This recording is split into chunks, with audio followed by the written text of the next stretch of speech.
Kerana bila berlaku percampuran gen Melayu dengan bangsa lain, inilah yang mereka gelar sebagai wujudnya mutant masa depan. Inilah mutant masa depan. Lalu mereka cipta filem X-Men.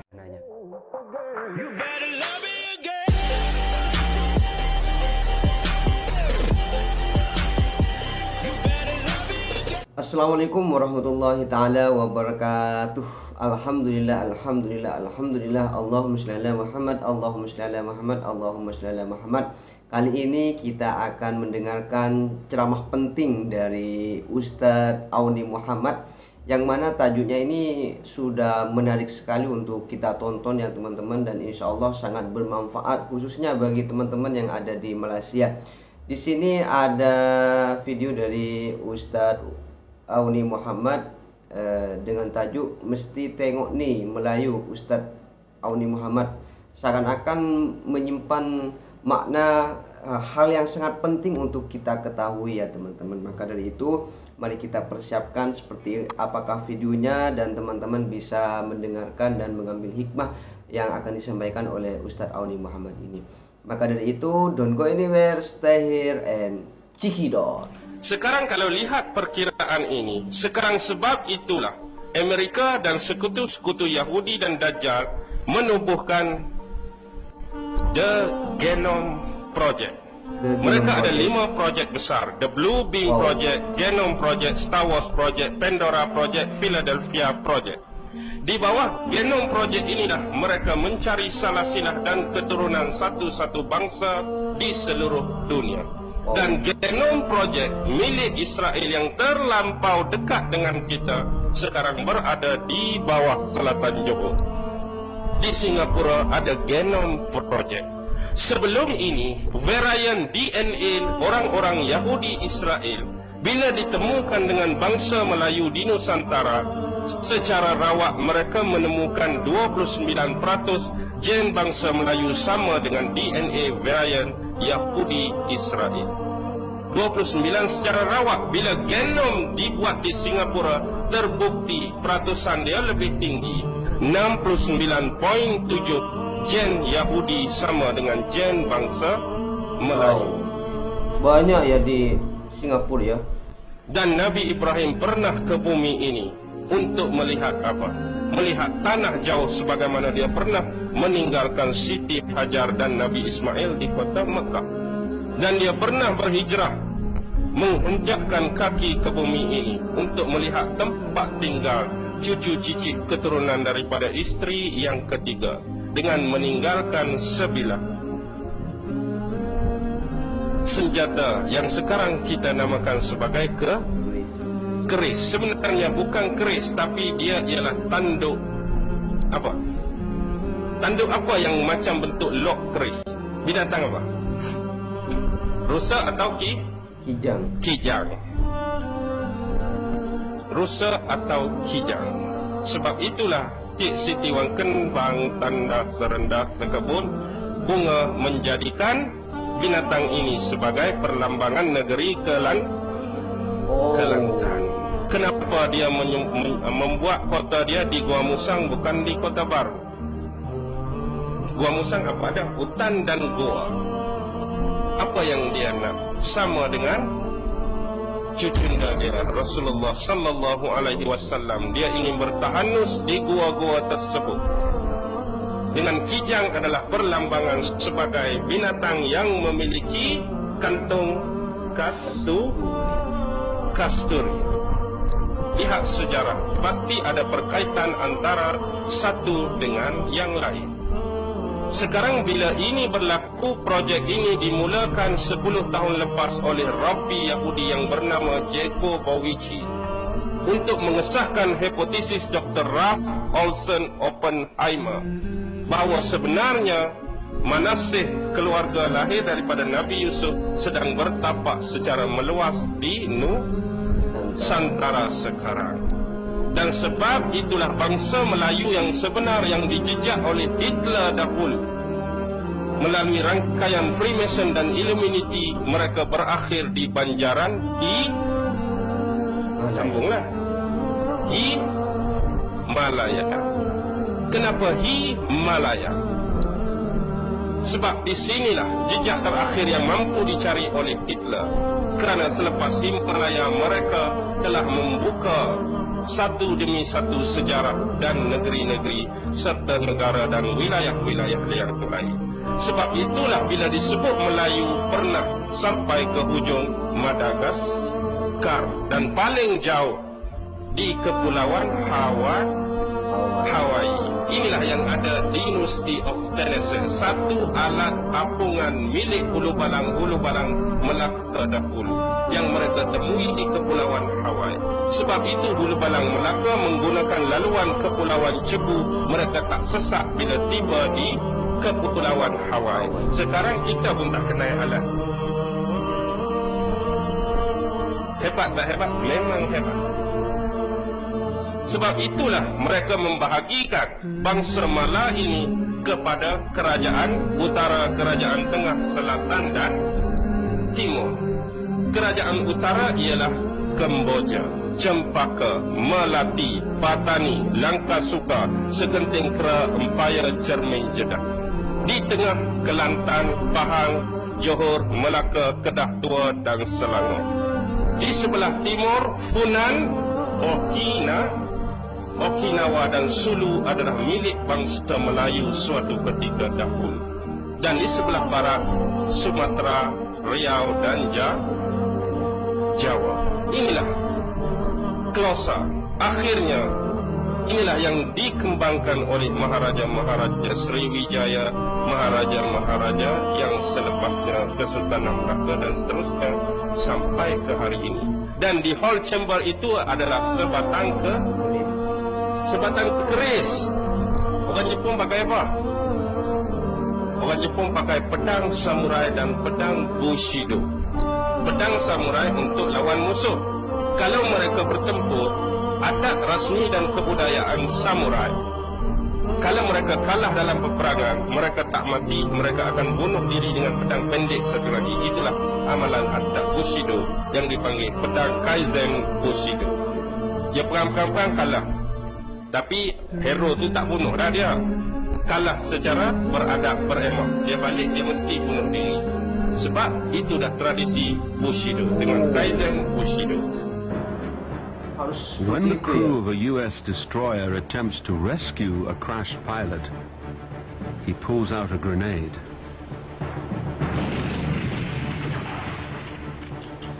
At home in Japan, newspapers and newsreels.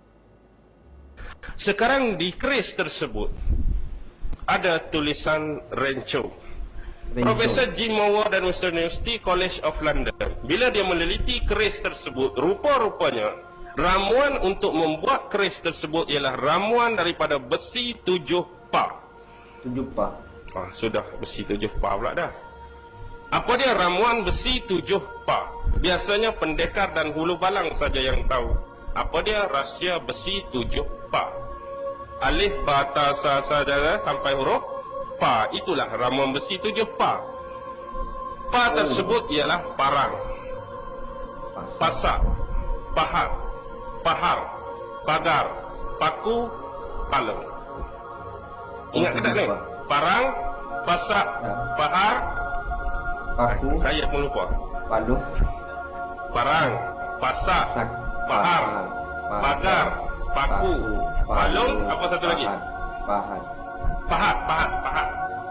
Baik. Dalam ramuan besi 7 pa, semua benda-benda tadi ada 7 pa di depan. Dan bukan setakat 7 pa. Untuk menjadikan senjata tersebut hebat, besi yang dimulai dengan alat pa tadi mesti 7 bersifat pa, iaitu patah.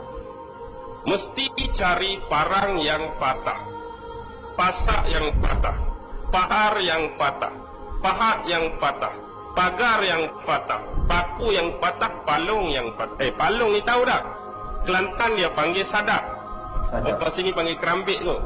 Palung apa palung? Dia macam ni. Kalau yang panjang, biasa kita tebas semak-semak tu kita tak mau guna kan, semak tu. Sadak ni dia ulu dia pendek, mata dia biasa orang tua cerut-cerut dia ni nak bagi lembu makan. Pendek sikit. Kalau panjang tu kita tak mau guna rumput tu, kita nak tebang lagi pendek saja. Niat pendek tu. Awak panggil apa? Kerambik apa? Kerambik lah kot. Lantan dia panggil sadak. Itulah palung. Jadi benda tu 7 pa dah. Nak cari semua hak patah pula dah. Bila cari semua hak patah tadi, inilah ramuan besi 7 pa yang asli. Dia akan panas, dia akan didih, dia akan cairkan balik besi ni. Lalu kita bentuk keris ke, sama ada kita nak buat patrang ke, sama ada kita nak buat badik. Tahu tak badik? Yang macam lawi ayam tu, ikat kaki ayam tu. Biasa kita akan pakai di jari, kemudian dia ada cekok sini. Itulah senjata terakhir yang akan kita guna. Kalau keris jatuh, parang jatuh, biasa pendekar dia akan ada badik. Badik hanya 3 gerakan. Leher, sini, urat keting bawah lutut tu. Dia akan potong tempat-tempat yang punca je. Leher, sini, bawah kelipatan betis dan paha. Memang akan KO terus. Jadi sebenarnya orang-orang yang ada badik lah ni, dia pukul ikut dan je tak. Pi muka, maksudnya dia tak pandai. Dia hanya jadi pendekar tipu saja. Satu tempat asal dia, 3 gerakan saja, KO lah lawan. Sekarang 7 pa, biasa orang tua kita, sama dengan tradisi orang Melayu, dia mistik dia kuat, sama macam Yahudi. Yahudi kita tak nampak, Yahudi memang mistik kuat, sihir kuat. Terutama keluarga elit Yahudi pertama, keluarga Estor. Kita pun dalam banyak-banyak, kalau ikut generasi hantu ni, rasa hantu paling ramai orang Malaysia dengan orang Indon ada. Hantu jerangkung, hantu rayom, macam-macam hantu. Tempat lain tak kenal pun hantu ni. Kalau Arab jin saja, kalau tempat lain setan, tempat lain iblis. Kita ni ya, jadi macam-macam, tu yang pelik. Masalahnya di Eropah tu, jin tu tak rasa nak jadi hantu bungkus. Di Eropah jin tak rasa nak jadi jerangkung, tak rasa nak jadi langsui. Kawasan kita ni rasa dia nak tukar jadi macam tu dah. Tak tahu pasal apa. Kuat duk puja dia, kuat duk sembah dia ke macam mana. Yang penting tradisi tadi, yang kalau boleh nak bagi power besi 7 pa tadi, kena ambil 7 kuala ataupun 7 daerah. Maksudnya parang patah kena ambil di Bayam Baru, pahat patah kena ambil di Air Hitam, pagar patah kena ambil di Batu Feringgi, paku patah kena ambil di mana pula? Ikutlah kawasan-kawasan lain. Itu lagi power, lagi hebat. Sebab itulah orang-orang tua selalu berpantun, bermain keris biar berpada, kerana keris badan binasa. Ukur sukat hanya petua, sepenuh hati jangan percaya petua saja. Ukur sukat. Tapi itulah yang menjadi kebiasaan orang-orang tua kita dan jadi pegangan mereka. Pasal apa melalu ni pula? Kembali kepada Okinawa. Baik. Bila dikaji keris tadi, memang keris ini bukan milik bangsa Jepun. Para arkeologi Jepun, bila mereka temui ini, di atas darat pula bersebelahan dengan Pulau Yonaguni ada satu minoriti penduduk satu kampung yang penghuni dia ada 63 orang sahaja. Bila pergi guna bahasa Jepun, soal siasat temu ramah, tapi langsung tidak difahami oleh mereka. Guna bahasa Jepun tak pandai, tapi bila mereka bercakap ditulis oleh penemu ramah tadi, mereka menemui 3 perkataan: mata, batu, air. Ini bahasa siapa? Ini adalah bahasa Melayu. Mungkin mereka adalah sisa-sisa terakhir bangsa Melayu yang menginap dan tinggal serta menghuni di Kepulauan Yonaguni di Okinawa, Jepun. Sekarang kita lihat kembali kepada tadi. Banjaran Himalaya ini adalah destinasi terakhir Hitler menjejak bangsa Melayu. Himalaya adalah satu kawasan yang cukup indah. Sekarang lihat kepada bangsa ini. Bangsa ini cukup sinonim dengan dengan apa? Dengan bunga. Kalau dahulu lah saya sebut di kampung-kampung, cari satu rumah yang tak tanam pokok bunga depan rumah payah. Betul. Pi rumah mana-mana orang tua Melayu mesti ada walaupun satu jenis pokok bunga. Tak tahu kenapa mereka cukup minat dengan bunga. Tapi sebab ini tinggal rumah flat, tak boleh nak tanam. Tak, kita ini tak suka dah tanam. Tapi memang dulu macam-macam bunga, terutama bunga Bunga raya ada, bunga melur ada, bunga ekor kucing. Lama dah saya tak tengok bunga ekor kucing. Rumah siapa ada bunga ekor kucing? Tak ada lah kot. Biasa dia duduk di tiang-tiang tangga rumah dah. Payah dah nak dapat. Banyak jenis bunga. Itulah sebab tengok kerajaan utara tadi. Nama dia Kemboja. Kerajaan Cempaka, Kerajaan Melati, Kerajaan Patani, Kerajaan Langkasuka, semua adalah nama-nama spesies bunga.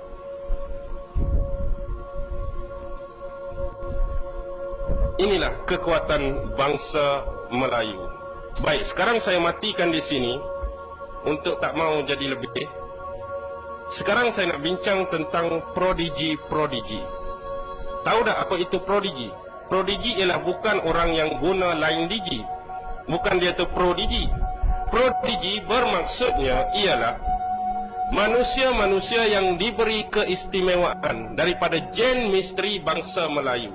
Dengan kata lain, mudah saya ambil perkiraan dan kiasan, watak-watak manusia prodigi hanya layak diberikan manusia-manusia seperti Adi Putra, dia prodigi. Sufiah Yusuf, dia prodigi. Ainan Keleste Kauli, dia prodigi.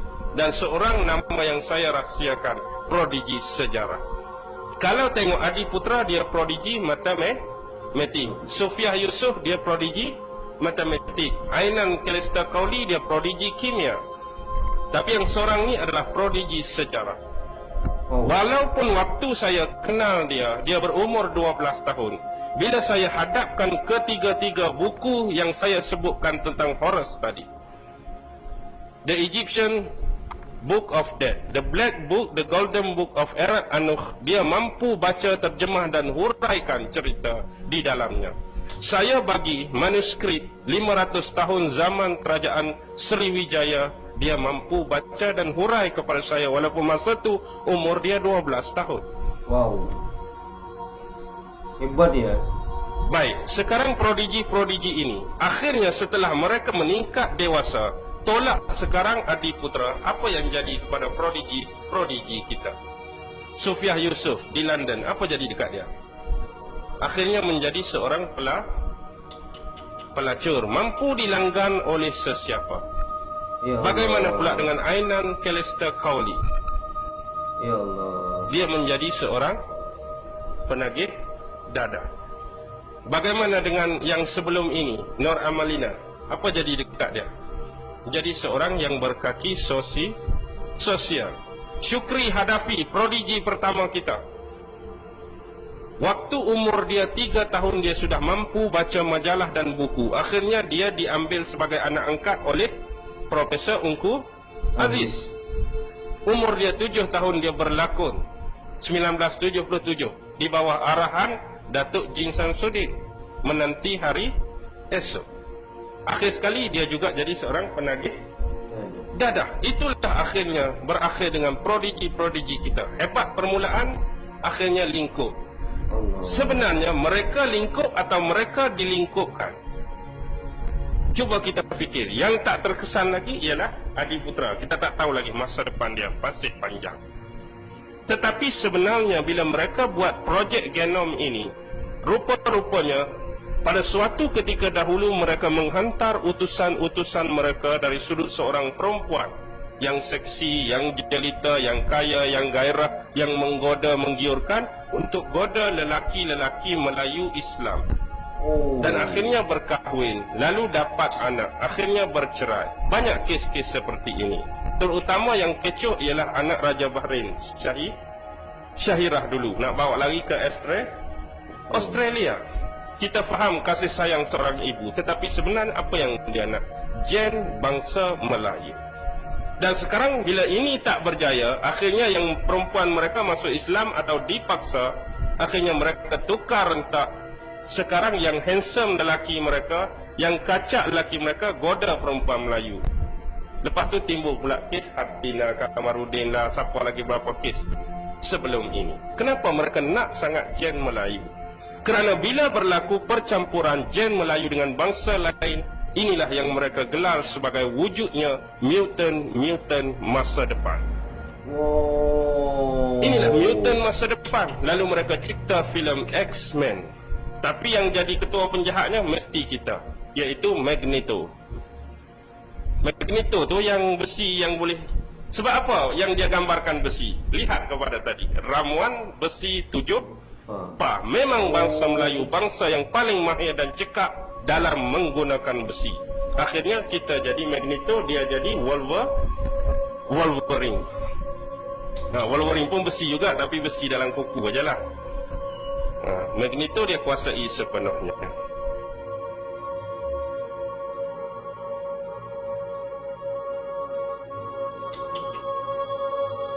Sampai segitunya ya.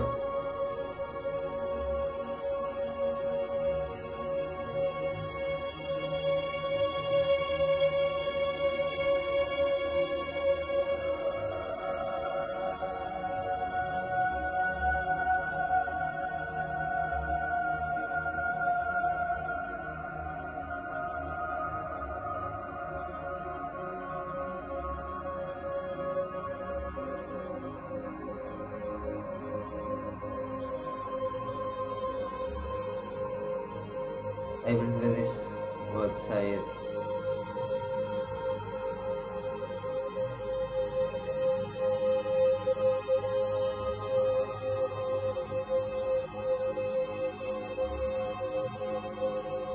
Ini bahasa Inggris ya?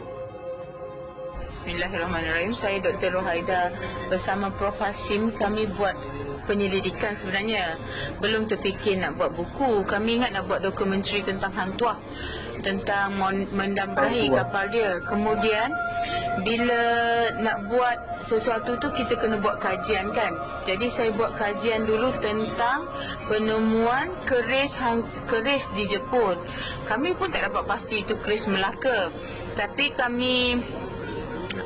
saya berhubung dengan Kementerian Pendidikan Jepun. Kebetulan saya boleh berbahasa Jepun. Mereka kata bukan saja keris, kita ada buku yang dipanggil Rekidai Hoan. Rekidai Hoan ni ialah catatan kerajaan Jepun dulu bernama Ryukyu di bawah jajahan Cina tentang perjalanan Maharaja di sana. Buku tu ditulis dalam tempoh 444 tahun daripada 1414 rasanya sehingga 444 tahun ditulis. Dia kata dalam itu ada 10 pucuk surat perhubungan diplomatik antara kerajaan Ryukyu dengan kerajaan Melaka. Jadi saya kata kami nak ambil yang Melaka tu, dia terus email, kerajaan Jepun terus email pada saya berserta dengan translation dia. Bila dibaca translation tu, ada dicatat pengkaji yang buat Rekidai Hoan ni bukan saja catat Melaka tu, setiap contohnya surat Hang Tuah tu Loksimana Maraka Loksimana Heika Jurokunen. Heika Jurokunen tu maksudnya 1480. Dalam hikayat Hang Tuah memang dinyatakan Hang Tuah ke Ryukyu, kerajaan Cina, tapi tak dinyatakan tarikh. Bila dah ada surat ni kita confirm lah memang betul hikayat tu benar, tapi cuma tidak ada tarikh. Jadi bila tengok baca dia punya translation tu, ada pula dinyatakan the Laksmana is the famous man that was written in Alfonso de Albuquerque commentaries. Jadi dia tulis di situ Laksmana Huang Tuah, dan dia tidak nyatakan itu Cina. Dia kata dari Melaka. Bukan dia kata Hang Tuah tu Cina. Maksudnya Hang Tuah tu Melayu, Laksmana of Melaka. Jadi kami cari buku Alfonso de Albuquerque ni. Buku tu pun menyatakan pada 1511 Hang Tuah tu hidup lagi, umur berusia 80 tahun, nak kembali ke Melaka. Tapi Alfonso tahan dia di Sungai Muar kerana dia ada uncommon capabilities. Jadi kami nak cari lagi, betul ke dia begitu gagah hingga digeruni oleh Armada Portugal ni. Cari satu lagi buku yang bernama Suma Oriental. Suma Oriental tu ialah catatan pedagang-pedagang Portugis yang bernama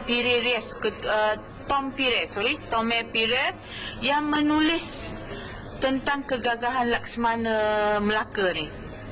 Jadi sahlah dia tidak, Laksmana yang bertugas semasa Sultan Mansur Shah dan Sultan Alauddin hanya Laksmana Hang Tuah. Saya tak jumpa lagi Laksmana siapa yang bertugaskan. Jadi Hang Tuah ni pergi 1480 ke China mewakili Sultan Alauddin. Sultan Alauddin ni cucu Hang Tuah melalui perkahwinan Sultan Mansur Shah dengan puteri Laksmana. Itu tercatat juga dalam Suma Oriental. Jadi kita tak dapat baca. Jadi buku Suma Oriental ni buku kurun ke-15. Buku Alfonso pun semasa dia menakluk Melaka. Buku Alfonso ni lah diary Alfonso de Albuquerque. Setiap hari dia menulis diary, termasuk bila Hang Tuah nak datang ke Melaka tu. Jadi dapatan ini bukan berpandu pada hikayat Hang Tuah. Dapatan dari buku ni melalui research saya dengan Prof. Hashim ialah dapatan daripada luar negara, daripada Okinawa yang dulu nama dia Ryukyu. Sebab tu saya tulis Okinawa. Sekarang Ryukyu ni di bawah jajahan kerajaan Jepun. Kerajaan Jepun dah namakan Ryukyu ni Okinawa. Kita tak boleh tukarlah Ryukyu balik. Ryukyu dah tak ada dalam sejarah Jepun. Jadi tetaplah kita tulis catatan Okinawa. Jadi Okinawa. Bacalah buku ni, kan kita tahu betapa gagahnya Laksmana Hang Tuah. Wah, luar biasa sekali ya. Saya tengok video ini ya, dahsyat sekali ya. Kehebatan Melayu dahulu itu luar biasa sekali ya. Apalagi tadi yang menerangkan tentang keris 7 pa itu ya, yang buatannya itu semuanya harus pa ya. Dari parit, pahang, paku dan sebagainya. Terus dari beda-beda wilayah juga ya, beda-beda tempat, diambil Johor dan sebagainya. Itu keren banget loh. Sampai yang saya terjun itu orang-orang itu pengen keturunan dari gen Melayu itu sampai segitunya juga ya. Luar biasa sekali ya. Pantas dari tajuk video ini ya, mesti tengok ini orang Melayu harus memang ya. Karena ini betul-betul hal-hal penting, sejarah-sejarah penting yang harus kita ketahui, terutama warga Melayu Malaysia ya, harus tengok video yang macam ini biar sejarahnya, ilmu sejarahnya semakin bertambah. Pun juga banyak hal-hal yang tidak diketahui pada zaman-zaman dahulu kita bisa tahu walaupun hanya ceritanya. Yang penting kita bisa mengambil hikmah, paling tidak kita bisa membuat kepercayaan diri kita semakin meningkat bahwa bangsa Melayu itu bukan bangsa yang kaleng-kaleng, bukan bangsa yang yang orang-orang tertinggal. Kita juga bisa menjadi orang-orang hebat sebagaimana dibuktikan oleh orang-orang sebelum kita ya teman-teman. Masya Allah. Semoga bermanfaat program ngaji pada kesempatan kali ini. Mohon maaf apabila ada kesalahan. Dan jika ada hal yang perlu saya ketahui, silahkan komentar di bawah ini. Akhirnya dari kami, Assalamualaikum warahmatullahi taala wabarakatuh.